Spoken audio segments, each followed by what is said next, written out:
Muy buenos días, este es mi comentario del Evangelio según San Juan, el capítulo 7.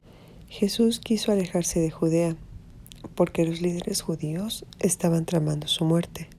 Y dice aquí en el versículo 3 que sus propios hermanos querían mandarlo de regreso a Judea, y no les importaba que a Jesús quisieran matarlo. Y le dijeron, sal de aquí y vete a Judea, donde tus seguidores puedan ver tus milagros.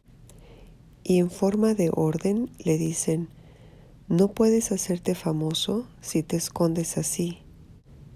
Si tienes poder para hacer cosas tan maravillosas, muéstrate al mundo. Y el versículo 5 dice, pues ni siquiera sus hermanos creían en él. Para mucha gente es desconocido que Jesús tenía hermanos. Marcos 6:3 y Mateo 13:54 al 55 dice cómo se llamaban estos hermanos. Ellos eran Santiago, José, Simón y Judas. Y habría al menos 2 hermanas de las que no se dan los nombres. Esta incredulidad de los hermanos de Jesús seguramente explica que en la cruz encomendara el cuidado de su madre al discípulo amado, que como hemos visto en otras escrituras era Juan.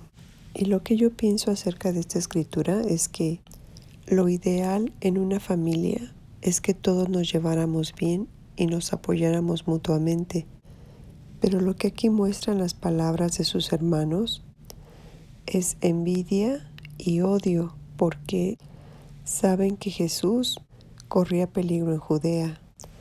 Yo crecí en una familia donde éramos 17 hermanos, y esto solamente éramos los hijos de mi papá y de mi mamá. Es una historia muy larga, pero mis padres se conocieron cuando cada uno ya tenía hijos. Mi mamá ya tenía 15 y mi papá tenía 6. Y con mi hermano y yo fuimos 2 agregados a esa familia muy grande. Recuerdo que entre las hijas de mi papá y mi mamá había muchas peleas. Gracias a Dios yo fui la más pequeña de todos, pero pude ver cómo había odios, había celos, hasta golpes muchas veces. Y aquí puedo ver que en la familia de Jesús las cosas no eran diferentes. Sin embargo, hubo una transformación en sus vidas después de la crucifixión, que es cuando todos ellos creyeron en Jesús, ya que en el Pentecostés, tanto María como los hermanos de Jesús ya formaban parte de la comunidad judeocristiana de Jerusalén, que muestra Hechos 1:14. No se sabe con certeza total a qué obedece la transformación, pero todo parece señalar que pudo haberse dado a la convicción de que Jesús había resucitado. De hecho, Pablo, escribiendo un par de décadas después, señalaba que entre las personas que vieron a Jesús resucitado se encontraba Santiago, que está en 1 Corintios 15:7, y este se convirtió en uno de los pilares más importantes de la iglesia del primer siglo, junto con Pedro y Juan, quien al año 49 se convirtió en un dirigente indiscutible, que se celebró bajo su presidencia un concilio que abrió definitivamente las puertas de la nueva fe a los no judíos. Pero el punto para mí aquí es que todos los problemas que una familia pueda tener pueden ser transformadas por medio de la cruz. Lo que quiero decir es que uno, como creyente en Cristo, debe de haber la cordura y la sabiduría para limar asperezas, aunque no todo o no siempre es su misión. Para ello, hay que pedirle a Dios por sabiduría para saber cómo tratar cada problema en nuestra familia. Veamos aquí en el versículo 6 lo que dice.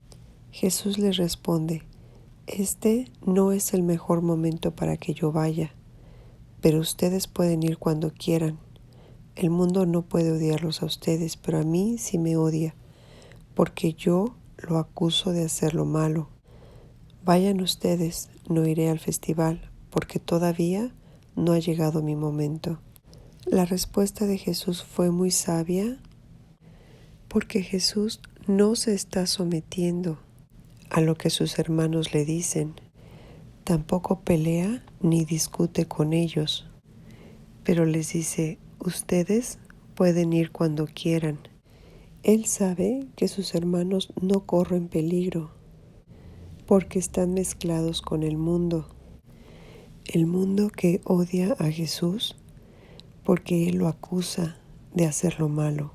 Él sabe cómo iba a morir, sabe que lo iban a matar, pero también sabe que aún no era su momento. Es por eso que tenemos que orar por mucha sabiduría para saber cómo contestar a nuestros familiares cuando hay asperezas o problemas o pleitos.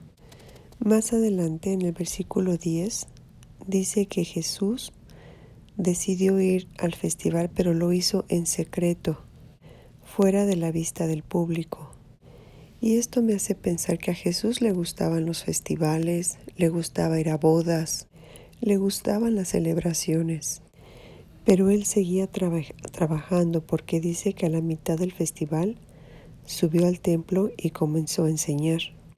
Quienes lo escuchaban decían, ¿cómo es que sabe tanto sin haber estudiado? Y él les dice, mi mensaje no es mío, sino que proviene de Dios.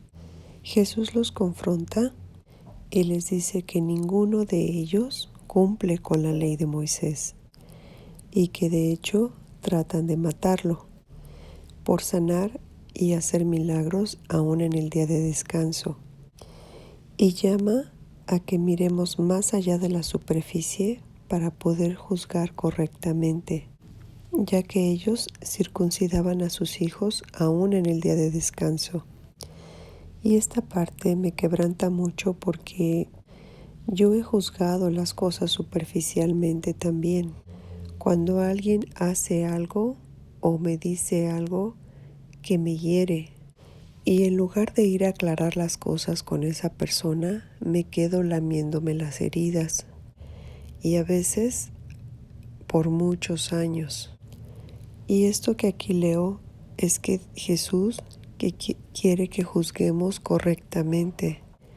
Y para poderlo hacer así, hay que ir con la persona y aclarar las cosas de fondo. Cuando los líderes se enteraron de que Jesús estaba enseñando, intentaron arrestarlo, pero nadie le puso las manos encima porque aún no había llegado su momento. Y sabiendo Jesús que aún no era su momento de morir, el último día del festival, que es el más importante, se pone de pie y grita a la multitud, todo el que tenga sed puede venir a mí, todo el que cree en mí puede venir y beber, pues las Escrituras declaran, de su corazón brotarán ríos de agua viva. Jesús continúa trabajando y declara al mundo que de él proviene el agua que da vida. No es un Jesús que se sienta a deprimirse sabiendo que va a morir. Y esto me lleva a otro punto, que es como yo puedo estar deprimida por el futuro, o angustiada o ansiosa. Jesús no tenía nada de eso.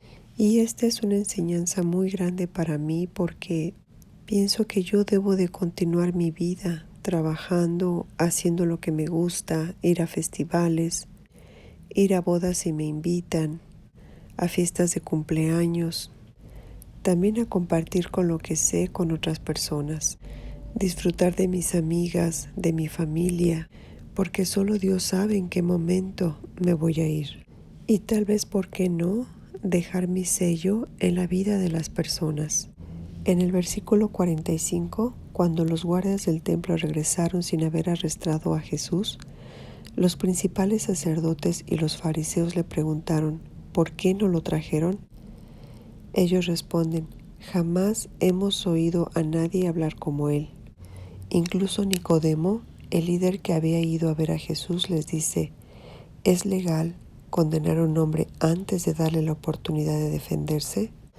Tanto los soldados como un líder religioso como lo fue Nicodemo quedaron impactados por las enseñanzas de Jesús.